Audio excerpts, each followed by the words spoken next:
Why, hello. If you're here for an artist talk slash multimedia zine, you're in the right place. If not, welcome. This presentation is about why I wound up painting a good deal of rabbits when I'm not particularly rabbit identified, although certainly a big fan. This talk was originally given at the Somerville Public Library as part of a Somerville Arts grant. So here's the game plan. I'll discuss how I got here to even give this talk. I'll do a short gallery of images of my paintings, discuss the various components that reflect on the why. I'll show another short gallery of painting images. We'll hit the searing denouement, and then we're out. There's a long tradition of giving talks, answering questions nobody asked, and I'm proud to be a part of that. But there is also cold hard cash. In 2023, I received a visual arts grant from the Somerville Artist Council. As part of the requirements, the artist is asked quite rightly and reasonably to do community service. And I came up with many ideas, but through overwhelm, overambitiousness, lack of technical know-how, and or imposter syndrome, none of them came to pass. So, feeling flummoxed, I finally said, hey, could I give a talk about why I'm painting so many rabbits? And they happily said, yeah, it sounds good. Do you think you could get 10 to 15 people to attend? And I said, yeah, I think I can. So here we are. As to how I even noticed that I was painting a lot of rabbits, I had been taking inventory, doing that decluttering stuff, and I had not realized just how many rabbits I'd painted, maybe particularly as someone who thinks a lot about squirrels, talks about squirrels, notices squirrels, and let me give you the receipts. This has been a lifelong thing. Let's just say it, I peaked. And so when I started painting in earnest, this is what I would have expected, but look what happened. I did want to show that there are other things I paint as well, but this is reasonably accurate. So next I turned to inspo, and I thought of my favorite artists and my favorite forms of artwork, and none of it had anything in particular to do with rabbits. And I thought about my house and how nothing was like rabbit shaped or covered in rabbits. I considered what are my favorite things to paint, and that is actually trees, not rabbits. I also realized I did not identify as a painter of rabbits. Some people get very proprietary and copyright light. And some people just feel like, I mean, I could get proprietary about plenty of things. That was a dig at Thomas Kincaid. But I will self-reflect here. But I did not feel like the painter of rabbits. And I thought that was curious after doing so many of them. And finally, as much as I love cats and dogs and want to bring them in my immediate domestic sphere, I don't have a huge desire to paint them. More cats than dogs, I suppose. And as much as I love rabbits, more wild than domesticated, but as much as I love rabbits and apparently love to paint them, I don't particularly think I would be a great match to have them in my domestic sphere. AKA, I don't hanker after one. All right, with all that in mind, I'm going to show you some images of my paintings. It's one of my only black moons. I like painting poppies. This is a tribute to a dear friend, Nils, who helped me one night. I really like Caravaggio's Medusa. I wish this had happened. It is a collage of my paintings. Not quite sure what's going on here, but probably another clock, form of a clock. More collage. This has the frame there is I poured paint over it. It is from Michaels, as was this little number repurposed here. I did paint this in spring, and it was perfect. A perfect moment. A little bit of self-portraiture probably in there. I don't say this often, but I wouldn't mind seeing that as a mural. Like back of a 7-Eleven, State House, whatever. And I do believe there's an untapped potentiality to do Madonna and Child paintings with rabbits. I hope potentiality is a word. And this one is one of the most recent ones I've done and was on black paper. Okay. Overview and context. Every talk I've ever been to talks about research methodology, and why should I not? I will. Most of it, research methodology, was just Googling stuff. This was more of a journey within than a journey without. But even with the research I did, I found some facts, and I feel like talks are like parties where the party favors are little facts. Rabbits purr, as cute as it sounds. I am probably going to start praying to Saint Melangel. My Welsh accent isn't up to snuff. I was both horrified and a little envious. Rabbits are unable to vomit, and I do recommend looking up Jimmy Carter Rabbit Incident. If you have a moment, why not?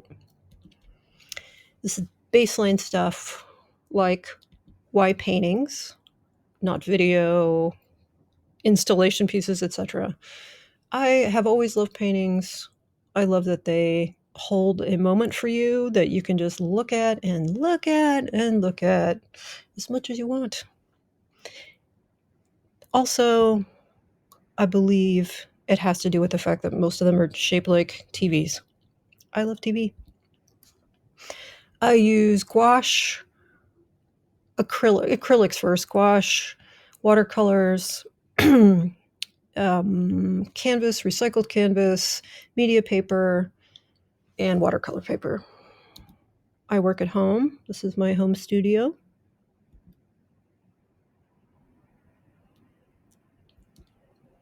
My art story, I'm going to try to stick to mostly how it relates to painting. Always drew and drew and drew and drew and drew. As a kid, I drew enough that I wanted to go to art school. Didn't wind up happening, but I did. I have been involved in various artistic endeavors most of my adult life, playing in bands, poetry, writing zines, doing comics for zines, performance, writing unpublished novels, etc., etc. Now, I wanted to do all those things very much, but I also always wanted to paint.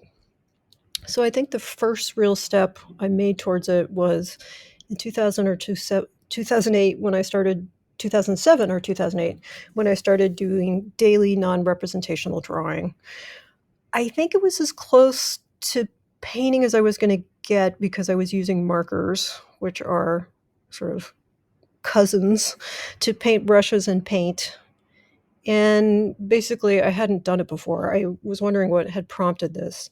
I do think what kind of fed it along the way is I had been traveling a lot for the first time in my life and experienced the liberation of not understanding what anyone was saying around me, which was awesome, and felt like it was a non-representational experience of language because I could understand intonation and feeling sometimes. Maybe that was part of it. I had also become very disciplined about using exclamation points. I don't know how that relates. You can see I blew out a lot of brain cells on Sharpie fumes. It was also a form of math or maybe composition as other people experience math, where the blank page was something to solve, compositionally speaking. So this went on for a while. There are hundreds of these, actually. And I believe towards the end, it went on for 8 to 10 years. Representational work was beginning to creep back in, like a squirrel, a button, a vase, gloved hand, etc. And I experienced the cumulative effect of doing so many non-representational works as almost like a near-death experience. It's hard to explain. If the parachute doesn't, you can't pull out the parachute and still you survive when you skydive, oftentimes it seems like that experience prompts some big perspective shift or recognition. And for me, while not nearly so dramatic, obviously, I did feel like I'm going to paint whatever I want. I'm not going to worry about, honestly, what is considered important to paint. So my next big leap, like many people in life situations, sea monsters were part of it. I took a class in sea monster science and folklore, knowing the final project could be an art piece, as long as it had like research behind it, etc., etc. So this was my first real foray, and 24 by 24 was pretty ambitious, but I felt like as a final project, I had to kind of wow them, at least with ambition. And so that's how I really started into it. There are hazards with any endeavor. I believe could forever be considered a lightweight painting rabbits.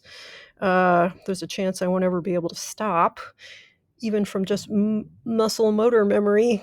And I've written down Go Grizzly Man, but I haven't really examined that too much. Here are how I see these paintings in categories of how the rabbits show up, aka how they look. Some of them look like real rabbits. Some of them look like stuffed animals, and I would include other 3D lawn statues, etc. Some of them look like they're part of the art and illustration tradition, maybe particular illustration. This is Albrecht Dürer. Poor man, as I butcher his name. And then something a little bit more nuanced, shall we say. L'Esprit de Lapin. On the left is Frank Marc, a German expressionist, and on the right is Norval Morrisseau, who's from Canada. And this is more about, this is a realistic portrayal of rabbits, but in a, let us say, go big or go home way, cosmological sense. I put together a little formula.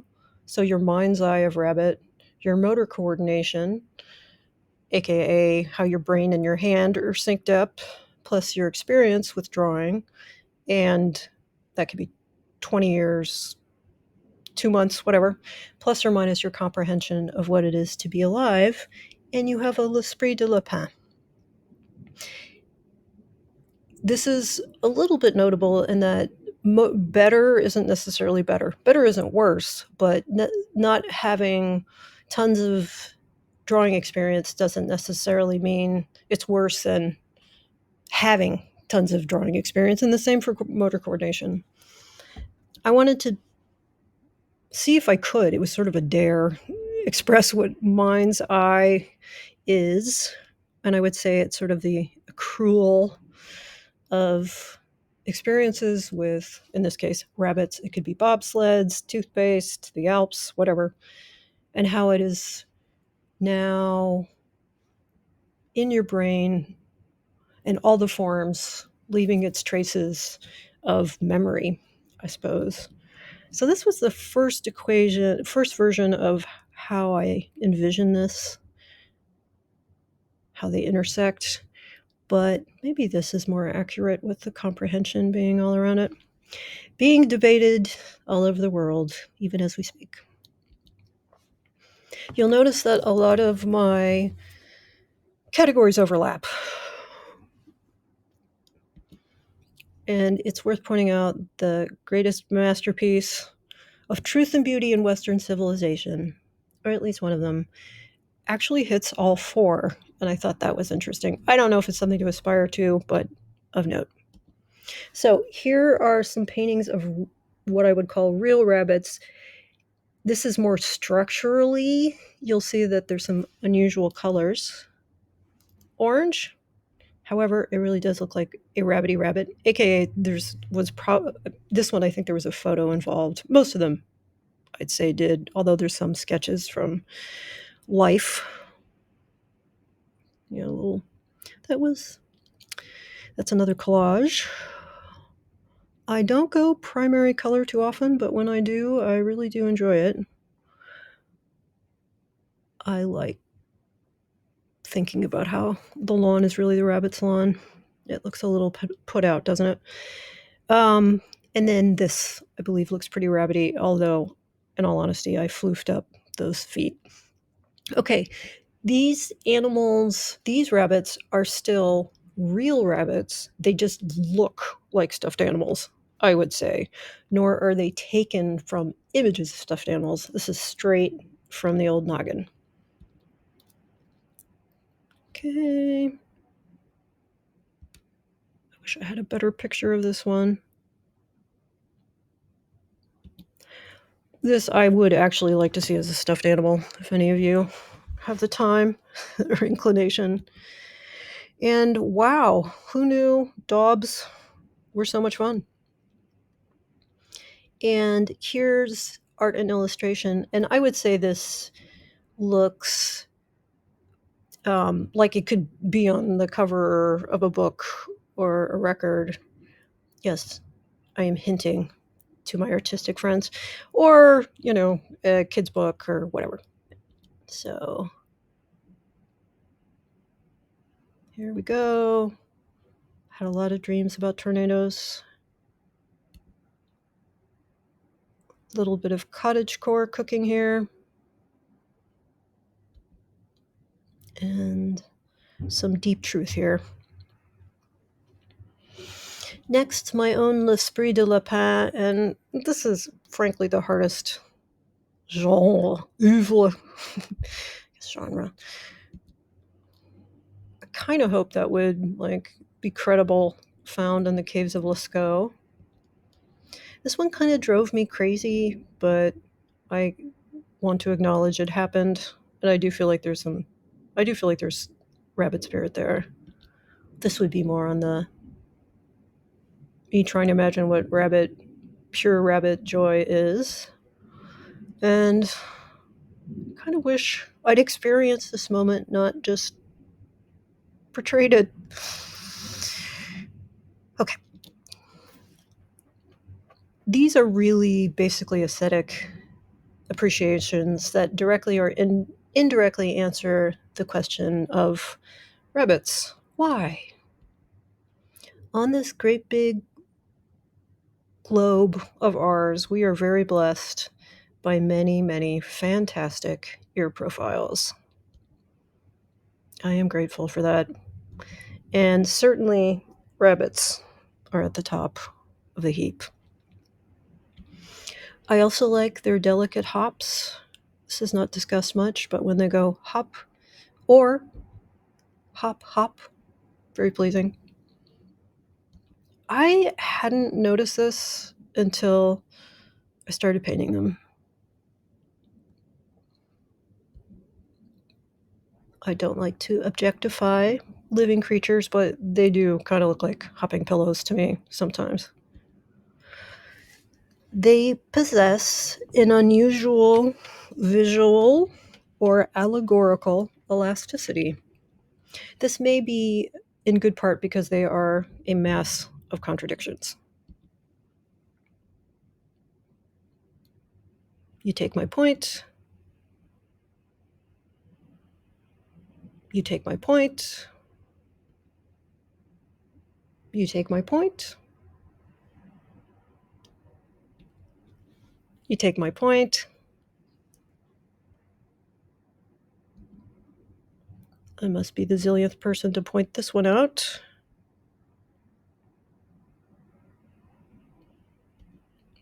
And anywhere in Somerville, Massachusetts, between, let's say, May and September, there have been, particularly in the last few years, just zillions of rabbits. And I think this ubiquitousness also, along with the massive contradictions, plays into the fact that they, as a creature, are more probable in more different circumstances and presentations than many, many, many others, including humans, but particularly other animals. Like very, very small, they look more convincing. A different color, I feel like they retain some essential rabbitude and don't look like gratuitously psychedelic. A different color. This environment space could easily be like a nightclub or a space station or some such thing. The only place I really have a hard time imagining rabbits is lounging around a hotel swimming pool, and I don't know why that is. I also think it's easier to envision them or believe they possibly could, like, write letters. This next piece is absolutely critical. I cannot overstate it. The last third problem applies to all animals, birds, fish, etc., but particularly ruminants.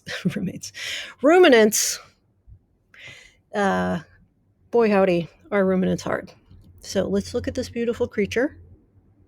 And let's look at the last third. I usually start with the first and second, so by the third part of it, I'm probably getting a little worn out. You can see that these lines all echo and yet contradict each other, and I think that probably is why they're fast, or they can move at all. However, as somebody who has to kind of talk themselves through when they're drawing, zig, zig, zag, zig, zag, zigzag, zig, or whatever it is, it is stressful, especially when you want to show how strong they are. And then there's the reality of leg elbows. God help us all. And then, as someone who didn't grow up with horses, fetlocks are a bit of a mystery, and also inadvertently echo trees, as I've said, a delightful, delightful thing to paint. And one of the best parts is trying to figure out the trunk angle, because that is a enchanting and maddening thing to try to get to capture or not capture if you're not wanting to be super realistic. In any case, all those factors of the last third, and here you are. And let me tell you, I have mixed luck.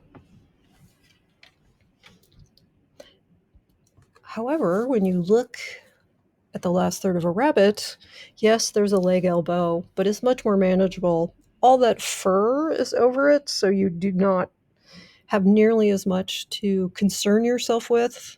You can be much more generalized, if you will. And then there's that little daub of tail, which is less ambitious than that big long tail of the horse. Now, you might say, hey, Gilmore, what about squirrels? And you're right. What about the last third of squirrels? That floofy tail is like the greatest thing ever. Here's the thing. If you are going to paint that tail and you really look at it, and you can see I've enhanced it on the right there, you can see how many tiny little hairs there are. And within that, the hairs have different colors in them. It's like dark, light, I think. So if you're going to paint it realistically, that's a lot of little hairs. And if you do that tail with all those little hairs, then it looks kind of glaring if the rest of your painting is painterly. But if you do a painterly tail, it can look very solid very easily. So it's tricky. I'm still mastering it. And the second part is that while acrylics and gouache are very forgiving, if you want to change anything in the background and then you have to work over, especially a realistic tail, that is a that can make you lose your mind. Yes.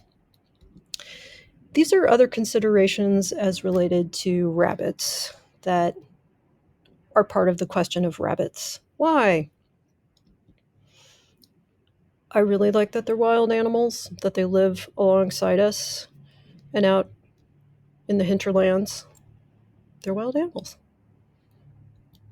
I have a relationship with them that I think is simplified by the fact I'm not in competition with them for my food, nor for funds. They don't eat my crops. I don't have crops. This is a little bit tricky, but there is something about their watchful stillness that captures the singularity of a moment better, in a way that I recognize or feel akin to more than a lot of things, maybe particularly about meditation I've heard. No aspersions. It also feels like there's some sort of fundamental triumph of theirs. And I like that a lot too. Need I say more? For those of you who do not fall hopelessly in love with Anne of Green Gables at a formative age, okay, I get it. And cottagecore does have a problematic aspects to it. True. However, a vision of the pastoral where there aren't very many bugs, no aggressive mosquitoes, etc., and no sexual assault is an idealized pastoral many of us like to imagine. And rabbits are kind of an amazing component to this, as they are not there to hunt you down and eat you, and also they look great next to a bunch of daffodils. When someone opens the door in a thriller after hearing some ominous sound on the lawn, and it turns out to be a rabbit, not an evil zombie boyfriend, it's always like a magnificent anticlimax. There is something about their harmlessness to our lives that is, I don't know, innately hilarious, I guess. And so I like that too. I'd like to acknowledge in all this that I do have a selective portrayal of rabbit life, which is to say, nobody's being mauled, eaten alive, covered in ticks, starving, sick, broken legs, missing ears, because I don't like painting them suffering. I don't paint them mating because that just doesn't feel like my business.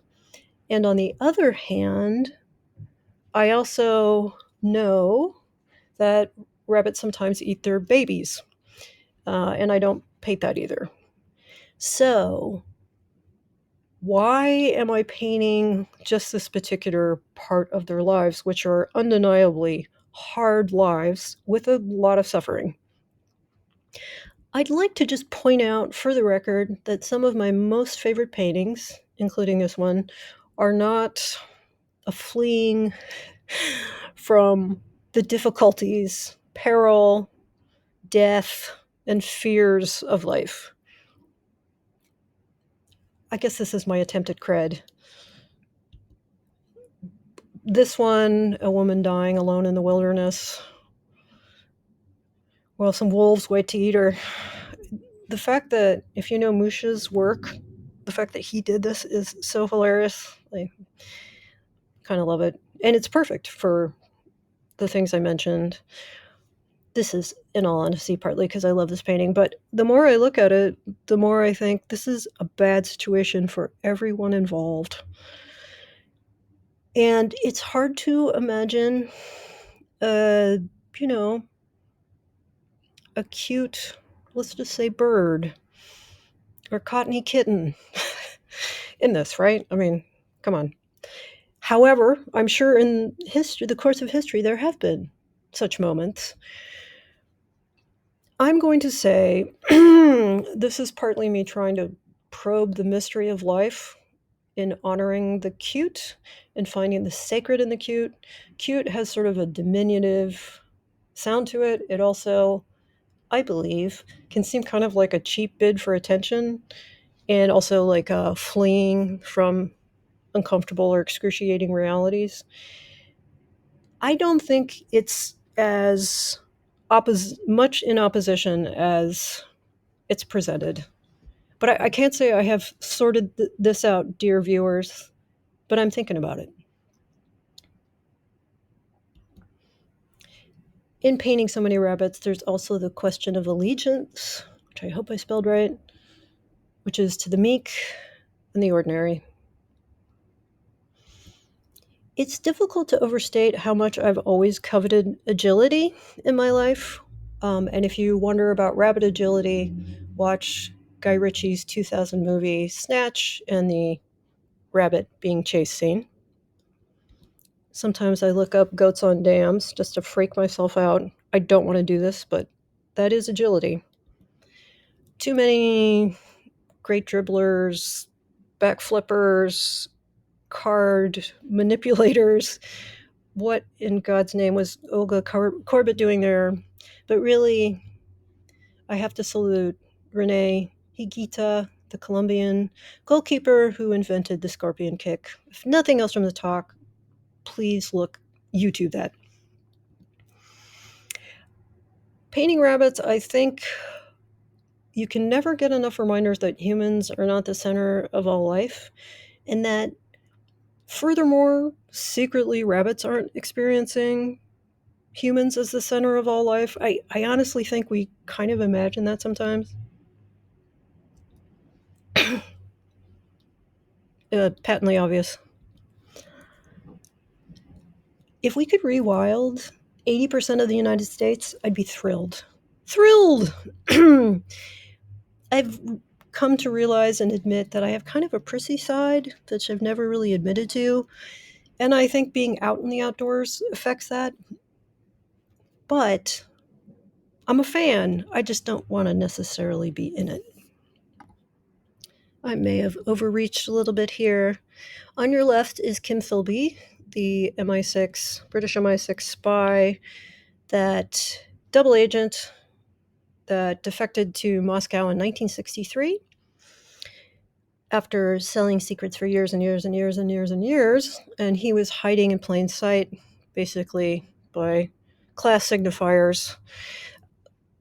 They could have figured it out much sooner if they hadn't been trusting that he was part of the team of glad handy old school tie guys.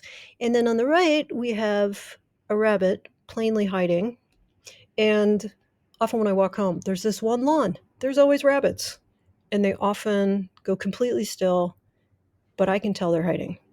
And it interests me the different ways beings hide in this world, and also how much of hiding is pretending not to be hiding. If you think of the stillness strategy that the rabbit employs, extremely successful, obviously. The more they attempt to be invisible, the less conspicuous they are, maybe particularly to a predatory eye, right? That's detecting all kinds of movement.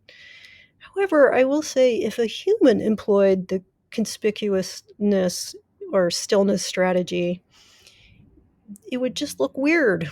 So if you were at a party and your loan shark came in, if you went completely still for a long period of time, it would just look weird. On the other end of things, I find both passing as who you're pretending to be, but also nonchalance as a strategy very interesting, which is to say rabbits are not like just having a cig or everything's normal here. And I don't have conclusions there, but I do find it interesting. That's part of the reason why I'm painting them, I think. So with all that in mind, that was a lot. We're going to go back and look at a few more artworks here. I don't generally paint in space, but I liked how that turned out. I thought that was okay to paint in space. I would try to build this if I was a mechanical engineer, I think, and had the money. I like a backward glance on a rabbit. This is kind of a mess. That rabbit is on the lower left-hand side there. I believe I look like this at work a lot. This is a favorite. I don't believe this happens, as rabbits are more, is crepuscular the right word? Dawn, dusk, but I like the idea. I have to be careful on how many autumn works I paint, because I like autumn. Here I let myself go. I like to think of such a moment. If you're not aware, if you say rabbit, rabbit, the first of every month, the first thing out of your mouth, it's supposed to bring good luck. Wish I had a better picture. Post-election. Somehow I imagine this in the prehistoric age. This is probably how I feel about time on some level. And the last one, no tether together. All right. Why am I painting so many rabbits? I will say that when I Googled this and the answers they came up with all worked for the most part. Cute was the basic, was the main one. So let's put all of the things I mentioned together. That's one half. All of everything I talked about is the first half. And then the second half is this. In this life we live, we are bossed around so much, both for good reasons, like the social contract, don't go through that red light, and less good reasons, tyranny, etc. We're also working really hard, or think a lot about, or resist, fight self-improvement in terms of like institutions like the church, be a better person, or be better looking, which is an institution all of its own, be smarter, etc. But I don't think we're wished well. Like someone just wishes you well. That basic. I don't think that happens as much as I would like. And I